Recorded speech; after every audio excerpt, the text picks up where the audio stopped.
நம்ம சென்னை சிட்டிலேயே தரமான இப்படி ஒரு திருவிழாவை நீங்க பார்த்துருக்கீங்களா? 10 நாளுமே கச்சேரி, 10 நாளுமே அன்னதானம், ஒவ்வொரு வருஷமே புதுசு புதுசா அலங்காரம். லொகேஷனை சொல்றதுக்கு முன்னாடி மறக்காம நம்மளுடைய பேஜை ஃபாலோ பண்ணிக்கோங்க. அப்பதான் இந்த மாதிரி தரமான வீடியோ உங்களுக்கு வந்து சேரும்.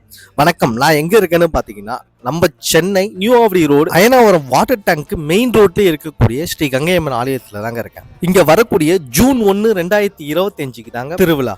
ஆனா 23ஆம் தேதியில இருந்து கச்சேரியில இருந்து தினமும் அன்னதானமும் போட்டுட்டு இருக்கு. ஜூன் 1ஆம் தேதி வரப்போற ஞாயிற்றுக்கிழமை அன்னைக்கு தான் மிகப்பெரிய திருவிழாவே இருக்கு. காலையில சாமிக்கு புதுசா பண்ணக்கூடிய அலங்காரத்துல இருந்து மதியம் ஊருக்கெல்லாம் கூழ் ஊத்தி முடிச்சதுக்கு அப்புறம் சாயங்காலம் சுவாமி ஊர்வலம் போறதுக்கு அலங்காரம் பண்ணி வான வேடிக்கையோட ரொம்பவே கிராண்டா நடக்கும். குறைஞ்சது 200 போலீஸ்ல இருந்து ஒரு 10,000 பேராச்சு இந்த ஒரு திருவிழாவை பார்க்க வருவாங்க. நீங்க சென்னை சிட்டில இருந்தீங்கன்னா மறக்காம இந்த ஒரு பிளேஸ விசிட் பண்ணி பாருங்க. ஜூன் 1 மறந்துடாதீங்க.